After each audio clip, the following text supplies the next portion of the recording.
A pandemia do coronavírus atrapalhou o sono de muita gente. Nesse ano, segundo o Ministério da Saúde, 42% dos brasileiros passaram a ter distúrbios do sono e tem a ver com medo, angústia, estresse, ansiedade. A gente fala agora ao vivo sobre esse assunto com o Dr. Alan Ekeli, ele que é médico neurologista. Quem quiser pode mandar pergunta para ele no Twitter com a hashtag EPTV1. Doutor, nós já começamos aqui falando sobre dois extremos que estão acontecendo nesse ano, foram relatados, inclusive, na pesquisa do Ministério da Saúde. Então, tem a pessoa que demora a pegar no sono, está muito ansiosa, com muita preocupação, tem dificuldade, e a pessoa que está dormindo mais do que deveria. Por que, nesses dois casos, isso pode trazer prejuízos para a saúde? Boa tarde, obrigada pela sua participação. Olá, boa tarde, Eu que agradecendo aí a oportunidade de conversar um pouco com vocês. Mas em relação a esses dois aspectos, em que o sono está envolvido, que é essa dificuldade para dormir ou dormir demais, e nessa situação que a gente está vivendo da pandemia, o que a gente pode abordar um pouco, quanto à primeira abordagem da dificuldade para dormir, é que a situação da pandemia é uma situação inédita em que a gente está passando, que não é mais uma situação aguda, praticamente essa exposição já se tornou crônica. E essa exposição ela nos leva a perspectivas de futuro. E com essas perspectivas de futuro a gente pode ter sintomas de ansiedade, de angústia. E essa ansiedade, essa angústia, se ela for uma intensidade um pouco maior, ela pode se manifestar na forma de insônia. E a gente com essa dificuldade de dormir à noite, seja na quantidade, porque a gente vai dormir um pouco menos, isso pode ter repercussões diurnas, com aumento da sonolência, cansaço, fadiga, prejuízo cognitivo, prejuízo laboral.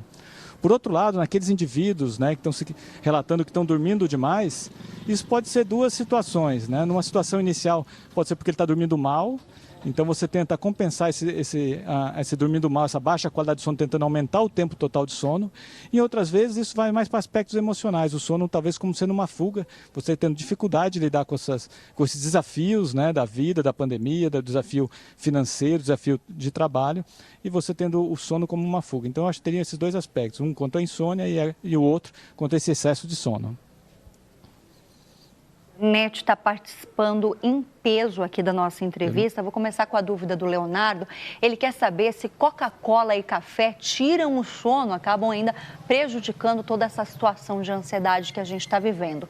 E aí, mito ou verdade?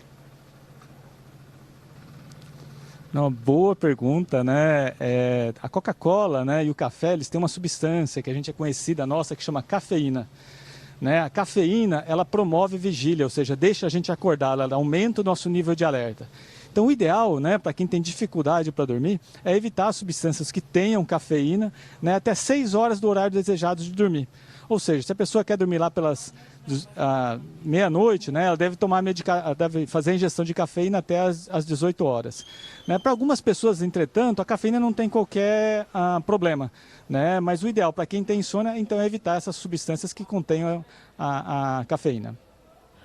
Já o Juan, doutor, trouxe aqui uma outra situação, o sonambulismo, se pode ser considerado o distúrbio do sono, e eu acrescento aqui, se esse tipo de problema começou a aparecer mais nesse ano também, poderia ter a ver com estresse? Uma ótima pergunta de novo, O sonambulismo, ele sempre, a gente sempre lembra um pouco do sonambulismo, Que ele é estereotipado com aquela figura da pessoa que acorda à noite, levanta os braços, de olho fechado e caminha. Na verdade, isso não acontece dessa forma, mas o sonambulismo ele é caracterizado por um despertar parcial durante o sono, a pessoa acorda mais ou menos, podemos dizer assim, e durante esse episódio, ele tem esse comportamento de caminhar. Isso não aumentou com a pandemia, pelo menos a gente aqui no hospital não observou um aumento desse distúrbio na pandemia. Ele é considerado uma doença do sono, quando ele acontece só de vez em quando, talvez não mereça algum tratamento específico. Entretanto, se ele tem uma elevada frequência, ou se o indivíduo ele sai do ambiente do quarto, ele vai para a cozinha, ou até mesmo sai da casa, certamente ele precisa procurar um auxílio médico, existe um risco de acidente, existe um risco que ele se machuque, ou até mesmo tem um evento fatal, que possa ser muito danoso para ele. Então, assim, se estiver saindo do quarto, acho que deve procurar a gente, se for muito frequente também, mas é um transtorno do sono. Ok, doutor, a gente volta a conversar daqui a alguns minutinhos, porque de nada adianta trazer dicas aqui, falar sobre esse problema de uma forma geral, se a gente não falar também sobre a maneira como você dorme. O melhor travesseiro, o colchão ideal, o jeito que fica o nosso corpo na cama, tudo isso influencia na qualidade do sono e o Dirceu Martins está por aqui hoje, ao vivo, para nos ajudar nessa questão. Dirceu, agora é tudo com você. Bom dia, boa tarde, Luciele, boa tarde a todos. Eu estou em um hospital e o doutor Adriano Scaff, que é neurocirurgião, vai ajudar a gente, e também o Everton, que é enfermeiro aqui, vai servir de modelo, não é? Doutor, para começar, tem um jeito certo de se deitar? Como que é, Everton? Boa tarde, Dirceu, boa tarde a todos. Vamos sentar aqui. Primeiro a gente tenta se movimentar mais em bloco, né? Então a pessoa senta, depois ela deita de lateral, depois ela vai alinhar, né, a parte do quadril. Geralmente a gente procura um travesseiro que ele mantenha uma postura de 90 graus com a cabeça. O que significa isso? Nem muito alto, veja como fica desconfortável, e nem muito baixo, né? Aqueles travesseiros de pluma que durante a noite eles vão afundando e no final da noite a pessoa pode ter um pouquinho de dor na região cervical. E o colchão? O colchão é bom, aquele bem maciozinho, bem fofinho, é isso? Não é bem assim, né? Por isso que existem as tabelas onde você tem altura, densidade, peso da pessoa, mas assim, Dirceu, existe uma média. Não necessariamente a pessoa que fica nessa posição, ela vai se adaptar. Tem pessoas que falam assim, olha, eu gosto de dormir de bruços, eu me adapto bem. Quando eu vou deitar nessa posição, eu tenho desconforto, não durmo bem. Para aquelas pessoas que têm dor nas costas, a gente também associa geralmente um travesseiro. O famoso travesseiro no meio das pernas. Exato, ele vai relaxar as pernas, vai relaxar a coluna lombar. Então isso é importante para esse tipo de paciente que tem dor. Ele deve procurar essa postura, mas se ele sentir qualquer desconforto, se ele sentir uma postura melhor em outra posição, ele pode adotar aquela posição. Doutor Adriano, eu percebi que o Everton, assim que ele se deitou, ele colocou o braço, a mão, embaixo do travesseiro. Quase todo mundo faz isso, não é? Exatamente, para a gente ter um relaxamento do ombro, né? Quando você tem a mão mais para baixo, junto do corpo, você tem uma sobrecarga sobre o ombro. Então, quando você faz esse movimento, você tem um relaxamento do ombro. Isso é importante. Agora, a gente sempre lembra que não jogue o problema seu, você está com dor, culpando um colchão, um travesseiro. Muitas pessoas vão lá e trocam o colchão, trocam o travesseiro, muitas vezes sem entender o que está causando a dor dele. O que é preciso? Está o problema. Preciso é a pessoa, se tiver uma dor crônica, não conviver com essa dor. Procurar um auxílio médico ou de um profissional da saúde para que identifique qual é o problema e não simplesmente ir já trocar o seu colchão. Tá? Fala, o colchão é a resolução do meu problema. A maioria das vezes isso não acontece. Tá? E dormir bem, achar uma posição correta com um travesseiro e colchão corretos também, é muito importante para se conseguir um bom sono? Com certeza, o cérebro precisa estar relaxado. Então a gente fala assim, uma das coisas que atrapalha o sono é a dor, é a postura, é o desconforto.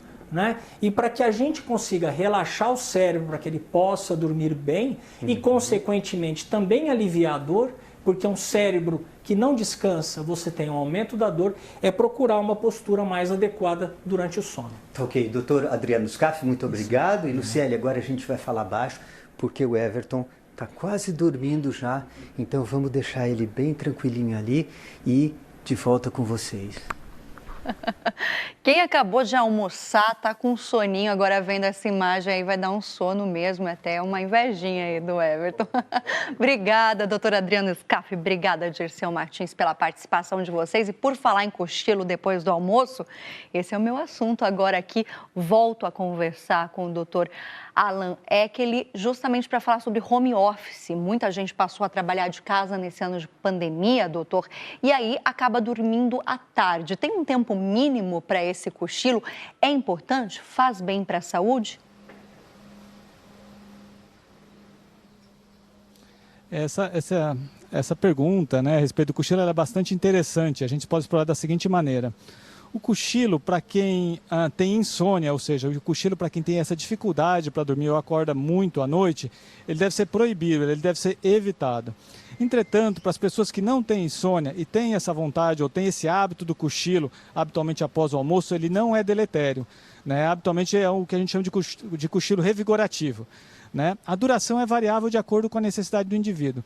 O que a gente sugere, de maneira geral, é que esse cochilo não seja muito prolongado, algo no máximo de 30, excepcionalmente 40 minutos. Quando a gente faz esse cochilo mais breve, né, próximo de 30 minutos, a gente vai ter essa melhora da atenção, vai ter uma redução da fadiga, vai ter uma melhora do raciocínio após esse período de cochilo e não vai ter aquele problema que acontece algumas vezes com alguns indivíduos e quando a gente vai cochilar, você acaba acordando pior do que quando foi cochilar.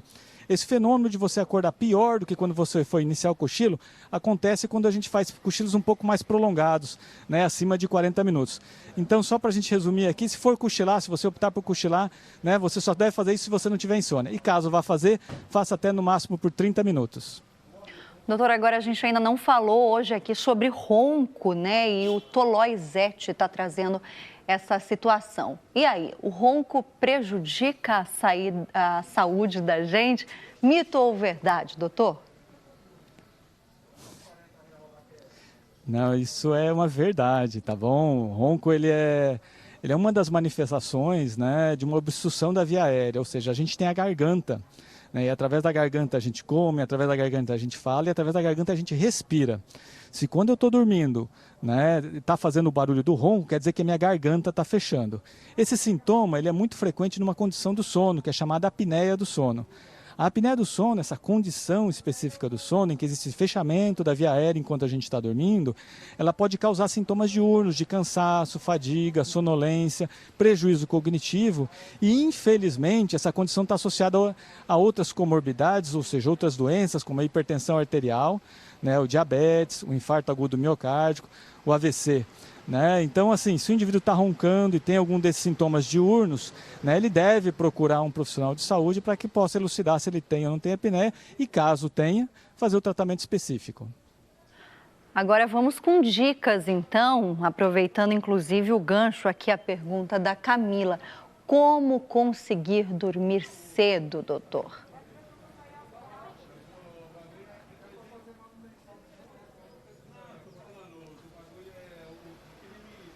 Eu não consegui ouvir, hein? Ah, que pena, pessoal. Tivemos um problema aqui na nossa transmissão na internet com o doutor. Estou sendo avisada neste momento de que a nossa conexão foi restabelecida. Que bom. Doutor, eu trouxe para o senhor a dúvida da Camila. Chegou no Twitter com a hashtag EPTV1. Ela quer saber como conseguir dormir cedo. Imagino que seja a dúvida de muita gente. Vamos trazer algumas dicas agora? Eu vou comentar então que aspectos que a gente pode fazer hoje para melhorar a qualidade de sono. Né? Então, uma das atividades que a gente faz hoje, ou aliás, a última atividade que a gente faz hoje, a maior parte da população faz antes de dormir, é olhar para o celular.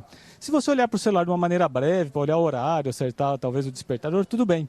Mas a gente deve evitar um comportamento em que a gente fique engajado, né, utilizando a tela plana, que é o celular, por um período mais prolongado antes de dormir. Né? Essa exposição à tela do celular, que emite uma luz, ela altera a liberação do hormônio, que chama melatonina, né? E também tem todo o engajamento da interação que a gente tem com o celular e com esse aplicativo, ou com os aplicativos que a gente esteja utilizando. E isso eleva o nível de atenção e pode piorar o sono. Isso acontece nos adultos e até mesmo nas crianças. Então a gente tem que ficar atento e deve evitar esse celular ou o uso do celular na hora de dormir. Um outro aspecto interessante que a gente deve ter é uma rotina. Né? Com essa mudança toda da pandemia, home office, trabalhar em casa, né? Todas essas mudanças fez com que a gente mudasse as nossas rotinas ou que nós não tivéssemos rotina. O sono, para ele ser de qualidade, a gente deve ter uma rotina adequada, com um horário adequado para dormir e para levantar. Se a gente conseguir fazer isso, né, por um período um pouco mais prolongado, com uma rotina boa, a gente vai ter os benefícios do sono. Um outro aspecto também bastante importante, né, no contexto da pandemia é a possibilidade de você fazer uma atividade física. A atividade física já está demonstrado por diversos estudos científicos que ele aumenta a qualidade de sono. Preferencialmente, ela deve ser evitada no período noturno, sendo realizada principalmente de manhã e à tarde. Então, se você fizer atividade física, existe uma probabilidade muito grande que a sua qualidade do sono também seja melhor. Tá? Em suma, né, eu acho que o que a gente deve fazer é se preocupar um pouco com o sono, né, você se preocupando com o sono, procurando uma informação adequada para que você possa ter os benefícios de um sono de qualidade. Tá ótimo. Nosso tempo chegou ao fim, doutor. Agradeço muitíssimo pela sua participação. E quem mandou pergunta não teve a resposta hoje aqui no jornal, não tem problema. A gente vai enviar para o doutor responder para você.